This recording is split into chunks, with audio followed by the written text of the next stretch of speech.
ಈಗ ನಾವು ಈಗಾಗಲೇ ಮೊದಲನೇ ಒಂದು ಹೋರಾಟ ಮಾಡಿದ್ವಿ, ಬರ ಪೀಡಿತ ಪ್ರದೇಶ ಅಂತ ಘೋಷಣೆ ಮಾಡಿ ಅಂತೇಳಿ ಸರ್ಕಾರಕ್ಕೆ ಒತ್ತಾಯ ಮಾಡಿದ್ವಿ. ನಾವು ಬರ ಇಲ್ಲಿ ನಮ್ಮಲ್ಲೇ ಆವರಿಸ್ಕೊಂಡು ಕುಳಿತಿದೆ, ಕುಡಿಯೋಕ್ಕೆ ನೀರಿಲ್ಲ, ಜಾನುವಾರುಗಳಿಗೆ ನೀರಿಲ್ಲ ಅಂತ ಪರಿಸ್ಥಿತಿ ಈ ಥರ ಇರುವಾಗ ಇಂಥ ಸಮಯದಲ್ಲಿ ಕಾವೇರಿ ನೀರು ನಿರ್ವಹಣಾ ಸಮಿತಿ ಏನು ಮಾಡಿದೆ, ಈಗ 3,500 ಕ್ಯೂಸೆಕ್ಸು ಪ್ರತಿದಿನ 15 ದಿನ ಬಿಡಬೇಕು ಅಂತೇಳಿ ಆದೇಶ ಹೊರಡಿಸಿದೆ. ಈ ಆದೇಶವನ್ನು ನಮ್ಮ ಸರ್ಕಾರ ಧಿಕ್ಕರಿಸಬೇಕು ಮತ್ತು ನಮ್ಮ ರೈತರ ಹಿತವನ್ನು ಕಾಪಾಡಬೇಕು.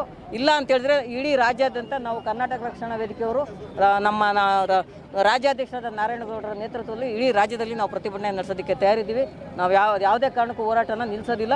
ಇದು ಸರ್ಕಾರ ಇದ್ರ ಬಗ್ಗೆ ಗಮನ ತೆಗೆದು ನಮ್ಮ ರೈತರ ಪರವಾಗಿ ಕಾರ್ಯಕ್ರಮ ರೂಪಿಸಬೇಕು ಅಂತ ನಾವು ಕೇಳ್ಕೊತೀವಿ. ಏನಿವತ್ತು ಕರ್ನಾಟಕ ರಕ್ಷಣಾ ವೇದಿಕೆ ಸನ್ಮಾನ್ಯ ನಮ್ಮ ರಾಜ್ಯಾಧ್ಯಕ್ಷರ ಟಿ.ಎ. ನಾರಾಯಣಗೌಡ ಆದೇಶದ ಮೇರೆಗೆ ಇವತ್ತು ಮಂಡ್ಯ ಜಿಲ್ಲೆಯಲ್ಲಿ ಮಂಡ್ಯ ಸಂಜಯ ಸರ್ಕಲಲ್ಲಿ ಏನು ನಿನ್ನೆ CWRC ಏನು ಆದೇಶ ಖಂಡಿಸಿ ಇವತ್ತು ಹೋರಾಟವನ್ನು ಮಾಡ್ತಾ ಇರೋದು. ಏನು ಪ್ರತಿದಿನ 3,500 ಕ್ಯೂಸೆಸ್ಸು 15 ದಿನಗಳ ಕಾಲ ಹರಿಸಬೇಕು, ಸುಮಾರು 4.5 TMC ನೀರು ತಮಿಳುನಾಡಿಗೆ ಹರಿಸಬೇಕು ಅಂತೇಳಿ ನೆನ್ನೆ ತಮಿಳುನಾಡರ ಏಜೆಂಟರ ರೀತಿ ಆದೇಶವನ್ನು ಮಾಡಿದೆ. ನಮಗೆ ಹಲವಾರು ವರ್ಷಗಳಿಂದ ಒಂದು ಯಕ್ಷ ಪ್ರಶ್ನೆ ಕಾಣ್ತಾ ಇದೆ.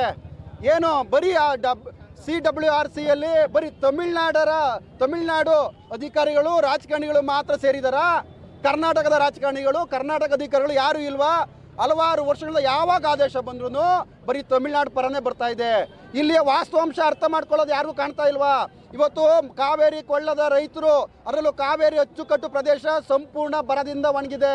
ಸಂಪೂರ್ಣ ಈ ಅಚ್ಚುಕಟ್ಟು ಪ್ರದೇಶ ಗ್ರಾಮೀಣ ಪ್ರದೇಶಗಳು ಕುಡಿಯೋಕ್ಕೆ ನೀರಿಲ್ಲ, ಬೋರ್ವೆಲ್ಗಳಲ್ಲಿ ನೀರು ಬರ್ತಾ ಇಲ್ಲ, ಕೆರೆ ಕಟ್ಟೆಗಳಲ್ಲಿ ನೀರಿಲ್ಲ.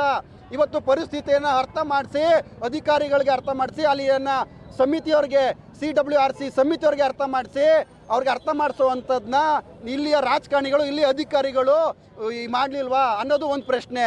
ಏನು ಮಾಡ್ತಾಯಿದ್ರು ಅಷ್ಟು ದಿನದಿಂದ? ಪ್ರತಿದಿನ ನೋಡ್ತಾ ಇದ್ದೀವಿ. ಅಲ್ಲೇ ಸುಮಾರು ಕಾವೇರಿ ಚಳುವಳಿ, ಕಾವೇರಿ ಇಲ್ಲಿ ರೈತರಿಗೆ ನೀರಿಲ್ಲ, ಬೆಳೆಗಳಿಗೆ ನೀರಿಲ್ಲ ಅಂತೇಳಿ ಸುಮಾರು ಆಲ್ರೆಡಿ 1-1.5 ತಿಂಗಳಿಂದ ಹೋರಾಟಗಳು ನಿರಂತರ ನಡೀತಾ ಇದೆ ಮಂಡ್ಯ ಜಿಲ್ಲೆಯಲ್ಲಿ.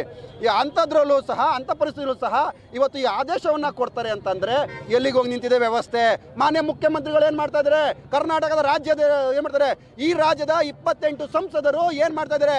ಮಂಡ್ಯ ಜಿಲ್ಲೆಯ ಜನಪ್ರತಿನಿಧಿಗಳು ಏನು ಮಾಡ್ತಾರೆ? ಕಡುಬು ತಿಂತಾ ಇದ್ದಾರಾ? ಇವರು ಅಲ್ಲಿ ಹೇಳಿಕೆ ಕೊಡ್ಕೊಂಡು ಸರ್ಕಾರಿ ಸಾರ್ವಜನಿಕ ಹಣವನ್ನು ಲೂಟಿ ಹೊಡ್ಕೊಂಡು ಓಡಾಡೋದಲ್ಲ. ಮಂಡ್ಯ ಜಿಲ್ಲೆಯ ರೈತರ ಇವತ್ತು ಹಿತ ಕಾಯಬೇಕು, ಮಂಡ್ಯ ಜಿಲ್ಲೆ ರೈತ ಉಳಿಬೇಕು.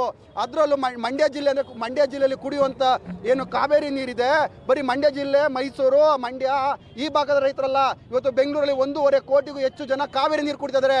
ಬೆಂಗಳೂರಲ್ಲಿ ಇರುವಂಥ ಜನ ದಂಗೆ ಹೇಳಬೇಕು. ಇವತ್ತೇನಾರ ತಮಿಳುನಾಡಿಗೆ ನೀರು ಹರಿಸಿದ್ರೆ ನಮ್ಮ ಇರೋದು 12 TMC ನೀರು. ಇವತ್ತೇನಾರ ನಮ್ಮ ನದಿ ಇರೋದು ಡ್ಯಾಮಲ್ಲಿ 12 TMC ನೀರಲ್ಲಿ ಕುಡಿಯೋಕ್ಕೆ 1 ತಿಂಗಳು 3 TMC ನೀರು ಬೇಕು ಅಂತ ಹೇಳ್ತಾ ಇದ್ದಾರೆ. ಜೊತೆಗೆ 4 TMC ನೀರನ್ನು ಅವ್ರಿಗೆ ಹರಿಸಿದ್ರೆ ನಮ್ಗೆ ಉಳ್ಕೊಳ್ಳೋದು 4 TMC ನೀರು. ಮುಂದಿನ ಕತೆ ಏನು? ಮುಂದಿನ ಇವತ್ತು ಮಳೆ ಪ್ರತಿದಿನ ನೋಡ್ತಾ ಇದ್ದೀವಿ. ಎಲ್ಲೂ ನಮ್ಮ ಜಿಲ್ಲೆಯಲ್ಲಿ ಒಂದು ತೊಟ್ಟು ಹನಿ ಬೀಳ್ತಾ ಇಲ್ಲ, ಕಾವೇರಿ ಕೊಳ್ಳದಲ್ಲಿ ಎಲ್ಲೂ ಮಳೆ ಬರ್ತಾ ಇಲ್ಲ. ಆ ಪರಿಸ್ಥಿತಿ ಇದೆ.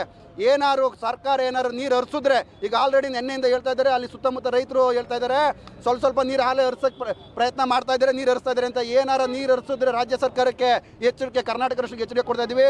ರಾಜ್ಯಾದ್ಯಂತ ಬೃಹತ್ ಚಳುವಳಿಗೆ ರೆಡಿ ಆಯ್ತೀವಿ. ಮಂಡ್ಯ ಜಿಲ್ಲೆಯಲ್ಲಂತೂ ಸುಮ್ಮನೆ ಇಡೋದಿಲ್ಲ. ಕ್ಯಾರೆಸ್ ಮುತ್ಕೆ ಹಾಕೋದಿರ್ಬೋದು, ಬೃಹತ್ ಚಳುವಳಿಗೆ ಏನೇ ಬರಲಿ ಕರ್ನಾಟಕ ರಕ್ಷಣಾ ವೇದಿಕೆ ಯಾವುದೇ ಕಾರಣಕ್ಕೂ ನಾವು ಹೋರಾಟವನ್ನು ನಿಲ್ಲಿಸೋದಿಲ್ಲ. ಇವತ್ತು ಕೂಡಲೇ ಇವತ್ತು ಏನು ಮಂಡ್ಯ ಜಿಲ್ಲೆಯಲ್ಲಿ ಬರೀ ಕಾವೇರಿ ನೀರು ಜೊತೆಗೆ 3 ತಾಲೂಕಿಗೆ ಎಮ್ಮೆ ನೀರು ಹರಿಬೇಕು. ಕೇರ್ಪಡೆ ಇರ್ಬೋದು, ಪಾಂಡುಪುರ ಇರ್ಬೋದು, ನಾಮಂಗಲ ಇರ್ಬೋದು, ಅಲ್ಲೂ ಸಹ ಕೆರೆ ಕಟ್ಟೆಗಳಲ್ಲಿ ನೀರಿಲ್ಲ. ಅಲ್ಲೂ ಸಹ ದನಕರುಗಳಿಗೆ ನೀರಿಲ್ಲ, ಕುಡಿಯೋಕ್ಕೆ ನೀರಿಲ್ಲ. ಈ ವ್ಯವಸ್ಥೆ ಆಗಿದೆ. ಕೂಡಲೇ ಏನಾದ್ರು ರಾಜ್ಯ ಸರ್ಕಾರ ಎಚ್ಚರಿಕೆ ಮಾಡಿಕೊಂಡು ಯಾವುದೇ ಕಾರಣಕ್ಕೂ ನೀರು ಹರಿಸ್ಬಾರ್ದು. ನಾಲೆಗಳಿಗೆ ಇರುವಂಥದ್ದನ್ನ ಕೆರೆ ಕಟ್ಟೆಗಳಿಗೆ ನೀರು ತುಂಬಿಸ್ಬೇಕು ಅಂತೇಳಿ ನಾವು ಕರ್ನಾಟಕ ರಾಷ್ಟ್ರದಿಂದ ಇವತ್ತು ಚಳುವಳಿಯನ್ನು ಮಾಡ್ತಾ ಇರೋದು.